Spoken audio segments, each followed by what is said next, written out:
अपनी एक वृंदावन का एक भक्त था, उसको सब अलबेला कहते थे वृंदावन में, उसको नाम ही पड़ गया था अलबेला। तो बंधु वो रोज बिहारी जी का दर्शन करने जाता था अपने सब मित्र मंडली के साथ में, वृंदावन में रहता था। बिहारी जी का दर्शन करने के लिए नित्य जाता तो सारे उसके सखा दर्शन करते। सखा मतलब सब भजनानंदी थे, अलग अलग कुटियाओं से सब एक जगह मिलते और फिर बिहारी जी का दर्शन करने जाते। बहुत वर्षों तक बिहारी जी ने उसको दर्शन दिया, लेकिन एक दिन एक अचंबा हुआ। जैसे ही बिहारी जी का दर्शन करने के लिए गया तो बिहारी जी में बार बार पर्दा आता है, तो पर्दा आया हुआ था, दर्शन करने के लिए सब खड़े थे। जैसे ही पर्दा हटा सब कहने लगे श्री वृंदावन बिहारी लाल की। उसके संग जो बाकी के भजनानंदी संत थे वे भी सब कहने लगे वृंदावन बिहारी लाल की जय, लेकिन उसने नहीं कहा। वो सामने जब देख रहा था तो बिहारी जी जब बाहर विराजते हैं तो बगल में सखियां चमर वमर लेके सब खड़ी रहती हैं, चांदी के सिंहासन रहता है, सब फूल बंगला बना रहता है। फूल बंगला है, सिंहासन है, सखियां हैं, लेकिन बिहारी जी उसको नहीं दिख रहे थे। अगल बगल वालों को बोला, बोले तुम जय जयकार क्यों बोल रहे हो? बोले अरे बिहारी जी के दर्शन तो जय जयकार से ही होते हैं। उसने आंख मीड़ करके देखा, बोले बिहारी जी बैठे हैं सामने। बोला अरे दिख तो रहे सामने, तू दर्शन क्यों नहीं कर रहा है? और वो कैसे कहे सबसे कि मुझे दिख ही नहीं रहे हैं। वो मनी मन विचार करने लगा, अपनी आंखें मीड़ने लगा, क्या हो गया, मुझे ठाकुर जी दिख क्यों नहीं रहे हैं?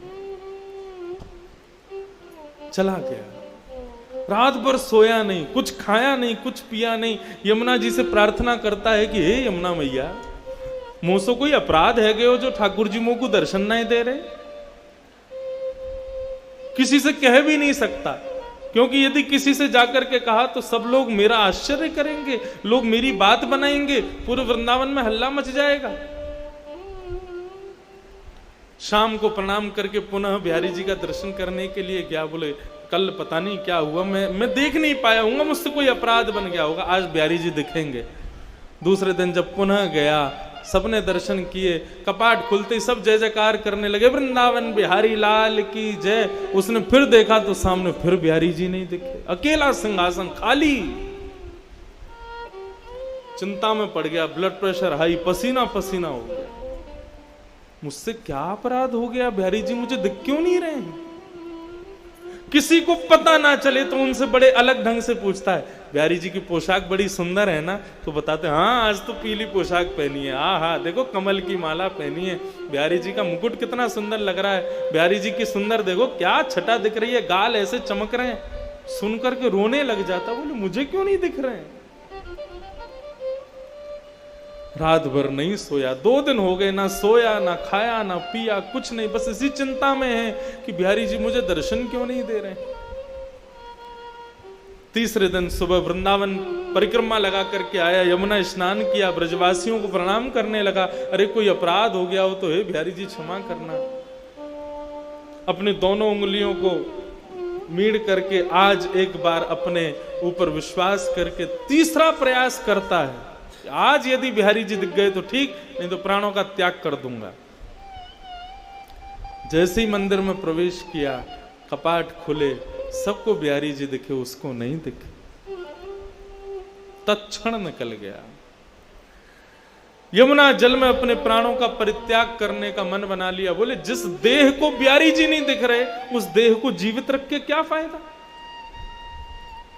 जिस देह से, जिन कानों से कथा नहीं सुन सकते, जिन आंखों से दर्शन नहीं कर सकते, जिन नाक से ठाकुर जी के चरणों की सुंदर सुगंधी नहीं ले सकते, जिस जीभ से ठाकुर जी का प्रसाद नहीं पा सकते, जिन पैरों से प्रदक्षिणा नहीं कर सकते, उस देह का मतलब क्या है रहने का? निकल गया। बोले आज प्राणों का परित्याग कर दूंगा। यमुना के किनारे जाकर के बैठ गया। हे यमुने मैया कृपा करो, मुझसे कोई अपराध है गया? मुझको याद है मैंने ऐसो कछु ना कियो, जाके भाव से ठाकुर जी मुझको दर्शन नहीं दे रहे हैं। यदि मेरा कोई अपराध है, बिहारी जी मुझको दर्शन नहीं दे रहे हैं, तो या दर्शन ना देनो तो एक प्रकार से मेरा वध के समान है, मैं आज अपने प्राण त्याग दूंगा। यमुना जल में प्रवेश करने लगा अपने प्राणों के परित्याग के लिए।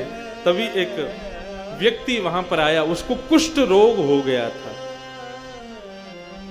उसको एक रोग हो गया था, उसके पूरे शरीर पर, पूरे अंग पर, पूरे मुख पर दाने हो गए थे। उस व्यक्ति ने आकर कहा, अरे महाराज रुको, अपने प्राण मत त्यागो, यदि तुम चले गए तो मेरा बहुत बड़ा घाटा हो जाएगा। बोला तुम्हारा क्या घाटा होगा? बोले बाहर तो आओ, मेरी बात तो सुनो। वो बाहर आए, उन्होंने कहा क्या बात है, क्या कहना चाहते हो? बोले महाराज मेरे को एक त्वचा का रोग हो गया है। बोले अच्छा, तो इसका इलाज करवाओ, मुझसे क्यों पूछ रहे हो? बोले कि मैंने इलाज करवाया लेकिन मेरा ये दूर नहीं हुआ। मैं वृंदावन आकर के रहने लगा, तभी एक संत ने मुझसे कहा कि भैया यदि तुमको अपना कुष्ठ रोग दूर करना है तो मैंने स्वप्न में तुमको देखा था, और स्वप्न में बिहारी जी ने मुझे प्रेरणा दी कि यदि मेरा भक्त अलबेला इसको कह दे, इसकी गुहार मुझसे लगा दे कि हे बिहारी जी इसका कुष्ठ रोग ठीक कर दो, तो ये ठीक हो जाएगा। अलबेला बोला ये कौन सी विचित्र बात बता रहे हो, तुमको रोग हुआ और मैं बिहारी जी से कहूं कि इसका रोग दूर कर दे, और बिहारी जी तुम्हारा रोग दूर कर देंगे? जो मुझे दर्शन नहीं दे रहे वो मेरी बात से तुम्हारा रोग कैसे दूर कर देंगे? बोले आपका क्या लग जाएगा, आपको केवल इतना ही तो कहना है बिहारी जी इसको ठीक कर दो, मैं ठीक हो जाऊंगा तो सब ठीक हो जाएगा, आप फिर जो चाहो वो कर लेना, इतना कहना ही तो है। उसने कहा ठीक है, तुम्हारी बात मान जाए तो बढ़िया है, मुझे तो दर्शन हो नहीं रहे बिहारी जी के। हे बिहारी जी मेरे से तो कोई अपराध हो गया, मुझे तो दर्शन दे नहीं रहे हो, लेकिन इस भक्त का भाव है यदि मैं कह दूंगा तो ये ठीक हो जाएगा, इसलिए मैं प्रणाम करके कहना चाहता हूं इस भक्त का कुष्ठ रोग ठीक कर दो। जैसे उन्होंने कहा इसका कुष्ठ रोग ठीक कर दो, उसके अंग के सारे रोग दूर होने लगे, एक एक करके उसका समस्त जो जितना भी उसके अंग पर जो भी पीड़ा थी सब दूर हो गई।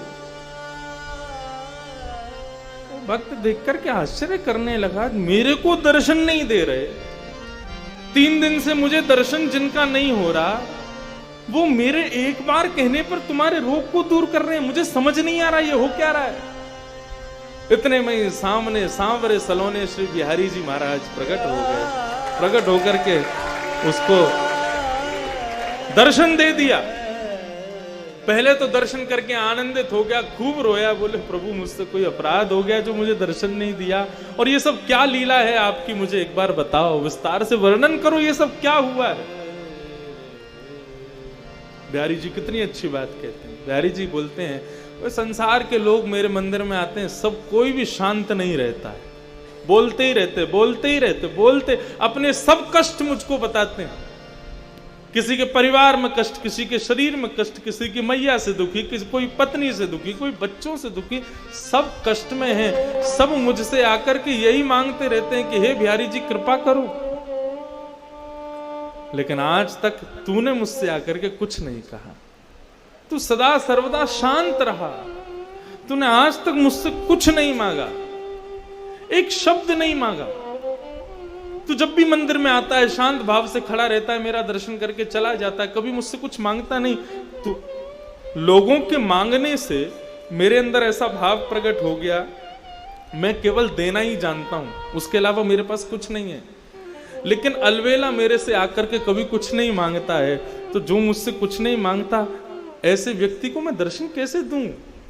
वो मुझसे कभी कुछ मांगता ही नहीं है, उसको दर्शन देने का तो मुझे अधिकार ही नहीं है। मुझे स्वयं पर एक ऋण जैसा लगता है तू कुछ मांगता नहीं है तो, क्योंकि संसार के लोग मांगते हैं, तू नहीं मांगता ना, इसलिए मुझे ऋण लगता है, ऐसा लगता है मुझ पर लोन चढ़ा दिया तूने, इसलिए उस ऋण से उऋण होना चाह रहा था मैं, इसलिए 3 दिन से भाग रहा था। ऋण मांगने वाले जब आते हैं तो ऋण देने वाला भाग जाता है। ऐसे ही तू रोज आता था तो मैं रोज चला जाता था कि इसका ऋण मुझ पर चढ़ा है, मैं कैसे दूर करूं उस ऋण को। लेकिन आज मैंने एक लीला करवाई, तू 3 दिन से रो रहा था मुझे दर्शन दो दर्शन दो, मैंने कि पहले तेरा ऋण चुकता होगा तभी तुझको दर्शन दूंगा।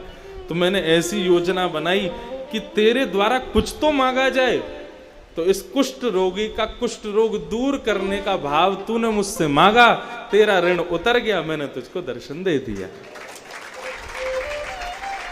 इसका मतलब दो भाव में हैं।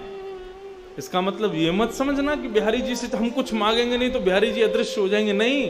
अरे विचार करो, बिहारी जी के सामने जाकर के केवल शांत रहोगे, कुछ कहोगे नहीं, केवल बिहारी जी का दर्शन करोगे, अपने मनोभाव कुछ नहीं व्यक्त करोगे। शांत व्यक्ति ठाकुर जी को अति प्रिय है।